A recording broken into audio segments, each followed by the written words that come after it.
welcome guys to a brand new video on solo leveling. Alright, so my last video was going over all the major changes coming to the game, and all of those changes are absolutely going to change the game forever. It is a pretty insane update that the devs have planned, and I'm there to see all of that happen. But I want to mention or talk about the specific one, which is the buffs that are coming to the hunters, because there is going to be mob buffs or maybe nerfs, but I'm leaning towards buffs, which makes no sense because the characters they mention are pretty much already broken in the game. So if they're going to buff them up even more, how difficult is the game going to be? But anyways, the buffs that are coming to some of the hunters are pretty interesting. We will be taking a deep dive into that in today's video, just to better understand some of the buffs coming to the game, because these buffs will actually change the name and game that we're playing right now, because we already know the main characters we should focus on, which is hae-in, CEO, and Emma Lawrence. You guys have probably invested a lot of resources into those characters because gold is very scarce in this game, and I'm pretty sure a lot of free-to-play players are like, you know what, I can only work on 4 characters, 3 characters, and that's all I'm going to be putting my gold into. Now that they're going to buff these characters, the buffs should actually be coming on the 20... Actually, I don't know when the buffs should be coming. I'm not sure, because they said they already, thought about the buffs. But the buffs that they mentioned, I am banking it's gonna come maybe when the hae-in banner goes away, but I can't be certain about that.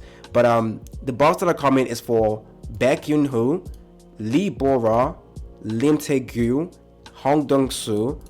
JINCHUL. Those are the characters that will be getting a buff. And now they also mentioned though that they are also doing buffs for other characters as well, but they didn't really go too specific in that. But the characters they mentioned was pretty much HWUNG. Let me just quickly check right now, because they actually mentioned a bunch more. So it was HWUNG. They also mentioned Emma for some reason. I don't know why they want to buff her. She's already pretty strong. They've also mentioned Min Byung-gu and hae-in, and then Choi Jun-in as well. They said the following hunters and weapons are also scheduled for adjustment, with changes aimed at enhancing their balance compared to their current status. Now this makes it sound like it's a buff, but they could have just said that we're gonna buff these characters up. I don't know, it makes no sense, like enhancing their balance compared to their current status. What does that mean? Does that mean like, I don't know, this says balance, which makes it confusing. If they just said aimed at enhancing their abilities compared to this current status, then that's clearly a buff. But then they said enhancing their balance. Balance means leveling them up. They're already pretty much the strongest characters in the game. Are you going to nerf them? Are you going to buff them? I am not sure. But the characters they mentioned are some of the best characters in the game. So if they're going to be buffing them up, it's going to be an actual increase in or insane damage buff, and it's all utility buff that I'm here to see as well. But we're going to be focusing on the ones that we already know, the changes that are going to be coming into the game. So let's quickly switch over to the to it right now actually. So the best way to do that is to change this, and we will lock this. There we go. So this is what we're going to be taking a look at right now. Before I carry on with the video, guys, don't forget to like and subscribe. Stay tuned for more content on solo leveling. Alright, let's go ahead and get this video to 50 likes as well. Continue to support the channel. I will be doing a giveaway in the future. The giveaway is only going to be available for those people that actually support me via the Netmarble content creator section. So I will have the link in the description of this video as well as the comments section, so that you guys can go ahead and press it, and then eventually we will do a massive giveaway. And I will buy some packs for those players as well inside the game. So stay tuned for that when I finally announce it. But let's go ahead and get 50 likes in today's video. Subscribe to the channel, like the video, and let's get right into the video. There we go. So there's all the buffs right here. So currently we have moved through early access and official launch. We are disappointed to see some of the hunters are not as favorable. Yep, the development team has also been continuously considering the issues and determined that to improve or providing the joy of diverse gameplay is crucial. Therefore, a performance adjustment will take place as below, based on the current stage and the performance balance result. Okay, it is a buff. They use balance on top as well. So the characters in here that I mentioned, as well as Vulcan Rage, this has to be a buff. There's no way it's enough. So sorry for kind of scaring you guys in my last video. I thought it was enough, but I think it's going to be a buff, which again makes no sense. The characters are really broken. I think with COG the only thing they really need to buff with her is the shield. It's 5%, that sucks. They should increase it to at least 10%, 20%, and then she'll be absolutely disgusting in the game. She will destroy every content. It's nasty. Anyways, so let's first take a look at BAEK. Now, BAEK is already a good character though. Like, he's the best breaker, one of the best breaker at like actually breaking the enemy's break bar. But besides that, many people don't use him because you have Emma, you have CEO that you rather use as your break character. So many people don't actually use BAEK over here, and he's not the character you should reroll for, but he's actually still pretty good. But what they have decided to increase or improve with him is these damage. So they're going to be increasing his overall damage, and I don't did he need that? I think his damage was actually pretty decent, but maybe the changes that are happening is actually due to the fact that the game is going to get harder, which would make sense because the new buffs or new changes that I mentioned, for example, the new game mode over here, they said that is for hunters farming tier 10 of end core missions. This is like late game shit. So hey, I mean, it's kind of easy now that I've cleared it. Actually, tier 10 is not that hard anymore.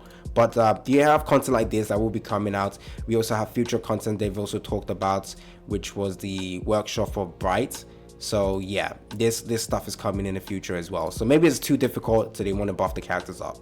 Okay, so yeah, and they've also increased the QTE as well. So the domination QTE will be adjusted to be easier to hit. So one thing I've noticed is when you start your QTE in, you're using your QTE, you can actually miss. That is if you use the WASD.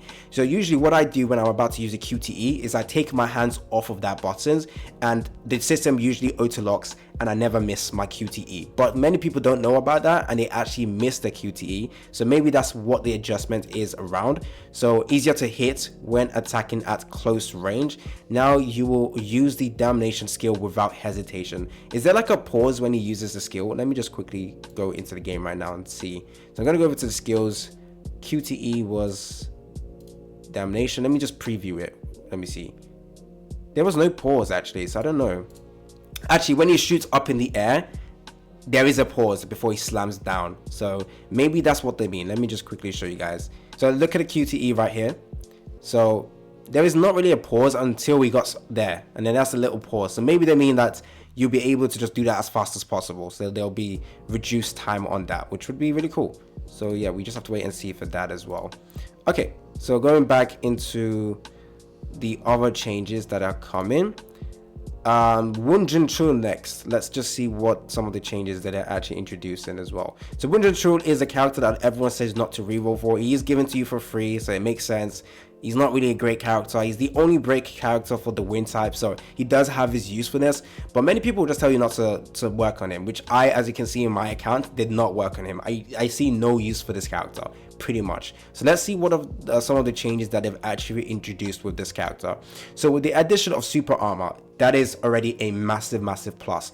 Well, some of the issues with some of the hunters in the game is not having super armor, because if you can get interrupted, you just your entire skill just basically stops, and therefore you lose out. So it's not really good. Now that he has super armor, that's a great addition. Honestly, I think more hunters actually deserve a super armor ability. So maybe that's some of the buffs they're going to be adding, because Emma suffers from not having super armor as well as Hae-in as well could. No, Hae-in doesn't really need super armor. She kind of dashes everywhere. Min Byung could actually do with super armor a bit. She already has super armor, don't really matter. Troy definitely would benefit from super armor, but since Troy can't crit, I think they will just increase his damage overall. Pretty much that's it. Anyways, so yeah, so giving him super armor, you can maintain your damage cycle without being cancelled. Yeah, that's good. Upon achieving the first advancement, so let me just go in game. So his first advancement was basically the effects of mediation of power change increases break effect by 100%, can be used up to 3 times. So the effects of mediation of power change, what does that mean? Mediation of power is his first skill. Let me switch over so that you guys can see this as well. So yeah, this is his first advancement over here. The effects of mediation of power change. So increases break effectiveness by 100%, can be used up to 3 times, however increases cooldown. Okay, Okay, makes sense actually. They are going to be reducing this cooldown as well. Actually, that's one thing I noticed as well. So if we go back into this change, you will see that they've mentioned that they are going to be, the cooldown penalty will be eased. So instead of 2 seconds, they're going to pretty much reduce that cooldown penalty. So that's also useful. Preventing any cooldown gaps from the mediation of power skill during the third player tag play. Okay, the overall attack tempo, that usually means attack speed. Future AC gamer here, so I had to quickly jump in because I think the attack tempo, what they were talking about, that the overall attack tempo will increase, has nothing to actually do with the attack speed. I think what they're trying to say is that usually when you're using JINCHUL, there is a pause because of the cooldown issue. Now that they're going to reduce that, the overall attack tempo should be faster, meaning you're attacking more frequently. Not with the attack speed, just like in general, the cooldown issue will not be there anymore. So I think that's what they mean with the overall attack tempo increase. Attack tempo will be increased, so the attack speed should be increased. That's basically what I understand from that, allowing faster hits and run attacks than before. Okay, pretty he's the only breaker for wind type, so I'm guessing they kind of make sure that he's good at least to be used as a wind type breaker in the future when you're trying to use teams with mono specific elements. That's how the game is meant to be played, and that's how the devs want to make you play this game, so it makes sense. So going over to Silver Main BAEK. Now okay, if you guys weren't here during the early access, many people did not like this character. Now, I think his damage is actually really, really strong. There is one issue with him, which is his survivability sucks. He's one of those characters that if you use at the wrong time or you miss your dodge, you have to start all over again. Literally, it's really hard to use him, but his damage is really good. So they are going to be buffing that up. So to prevent situations when the extreme attack beast form, which we will be going over right now, that is when he actually forces you to take more damage. So extreme attack beast form, as you can see, basically increases his attack but then increases damage taken by 15%. Trust me, that is bad. One major attack from the boss and you're dead. It's really, really annoying with this ability. So it's good that they're actually thinking of changing this. All they really need to do is give him a little bit of heals as well, honestly, and I think he would actually be able to perform really good as well. So anyways, to prevent situations where the extreme attack beast form penalty poses a threat to survival in long-term battles, we aim to, okay, the reason why they're doing that as well is because of the new game mode as well. This new game mode over here, basically you have to survive for a long time. So if you're going against enemies where the type advantage is against dark type, he will still not be recommended to use. He just kills you. He is a bad character to use for long durations, and that's why they're actually making sure that they improve the survivability, because it kind of locks him behind like using him in certain content. So that's actually very, very useful. But the issue I find with this is that they are releasing this buff to him after his banner is gone. So I'm hoping by the time all of this improvement happens, they finally add Silver Main BAEK into the custom draw so that people can actually go ahead and get dupes for him or get copies for him. That would be really, really good. I am one dupe away from getting his third advancement, which would actually increase his damage by 20%. So yeah, I'm there for that. Okay, so going ahead, taking a look at survivability increase. Now, I don't know how they're going to improve his survivability, but it's either going to be changing the damage increase that you take by 15% to maybe 5% instead, or they can allow him to heal as well, even though when he uses a skill. So that would be really cool to see. Anyway, during extreme attack beast form, the accuracy and rigidity of basic attack will be improved. Accuracy, rigidity, those are words that I can't fully understand. Future AC Gamer here, just to quickly clarify something again. So with rigidity, for what I understand, sometimes when you use his skills, you can't actually do an animation cancel. So most characters, when you're using a skill, you can't actually dodge out of the way. But with Silver Main BAEK, there is a issue with that, because you can't actually dodge out the way. The animation has to fully go through and then you can dodge. But because of that, you actually get hit more often when you're using some of his skills, which is a bit annoying. So I think what they mean by rigidity of his basic attack, they mean that when you're using his basic attack, you can still dodge, you can animation cancel, which is basically just dodging out the way, and therefore you won't take any damage. Some characters, well, most characters, you can actually dodge out the way whilst using your basic attack, and therefore you do like an animation cancel, which is really good and easy and helpful when you're clearing content speed, because they would have just said tempo or something like faster attack speed. But the rigidity, the accuracy, okay, maybe there's some issue with the accuracy of his attack. So maybe just making it streamlined, smooth, allowing for more overwhelming and relentless attack. Yeah, okay, that's pretty good. That's pretty good. But overall, I'm really more specific about the survivability increase. Now, BORA, the changes for her isn't that insane, but it would make her really good for just support DPS. So despite the recommended stats of artifacts, including crit hit rate and crit damage, the Phantom Fox, which is the little stuff she summons on the field, she summons like 3 puppets. I think that's her first advancement, but she summons 3 puppets or little fox on the field, but they don't actually scale with the crit rate she has, which kind of reduces the damage they deal. So what they want to do is make sure that the Phantom Fox actually have crit rates of BORA. So now the Phantom Fox will inherit some of BORA's stats, making them even more powerful than usual. So BORA, yeah, that's pretty good. Not as insane of a buff compared to the other characters in here, but it's already fine because BORA was actually quite useful in the game. Now DOOGSOO, I used to shit on this character during early access.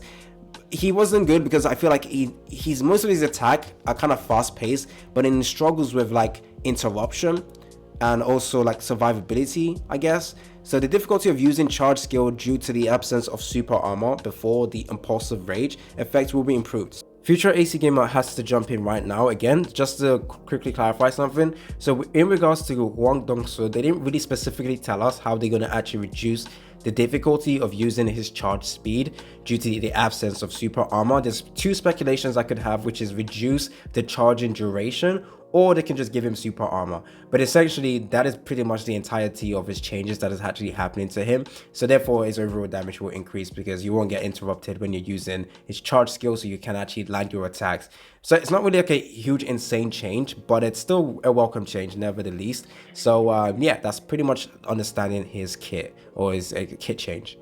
Now, taking a look at Lim Tae-goo's buff, it is kind of hard to understand what they're trying to say, but let me just read what they wrote. The inefficiency of benefits compared to the required operation due to the alternative usage of shot and maneuver, which is a skill 1 that basically shoots him and maneuvers him out of the way, followed by the volley fire, which is his core attack skill, will be improved. I don't know what they're trying to say. Either they're going to say that the overall usage of the first skill followed by his core attack will be improved. Maybe they're going to be increasing the percentage so that the overall damage is better. I'm not sure, but essentially they're going to try to increase his damage. And then the second part, it says additionally overall damage will be increased when Lim Tae-goo is in a magic boost status. So if we go over to the game right now where we can take a look at Lim's magic boost, basically as you can see, when he uses basic attack, fires 2 magic arrows. So the magic arrows basically deal 50% of damage. Now I'm pretty sure what they're trying to do now is increase that to increase the percentage value, so therefore his damage is better, I guess. But honestly, that is not the real issue with Lim. Actually, technically it is, because Lim's damage overall, with besides using his ultimate and using this Typhoon Fire, isn't that great. So if they really wanted to improve Lim, I guess they could increase the percentage of his basic attack and his core attack, and making sure that that magic boost actually benefits him and gives him greater damage compared to just relying on the ultimate skill to deal the best amount of damage he can do. But overall, I still think Lim still needs a buff in regards to the magic boost it gives to Sung Jin-woo, because there is no reason to use him as a support character. That magic boost that gives Sung Jin-woo is not that useful. Increasing the user's core attack, not that great. So I think that's a buff that needs to be done. But anyways, he's probably not gonna, I'm not sure what they're gonna, how much increase in the damage is gonna happen, but I'm hesitant to say whether this character is gonna be that good when they finally buff him up. But we have to wait and see. He's the only dark type breaker we have right now, so I do think he does need a buff in my opinion. Don't forget to like and subscribe. Stay tuned for more content on solo leveling Arise. Stay tuned for more content. It's been your boy AC Gamer, and I'm out.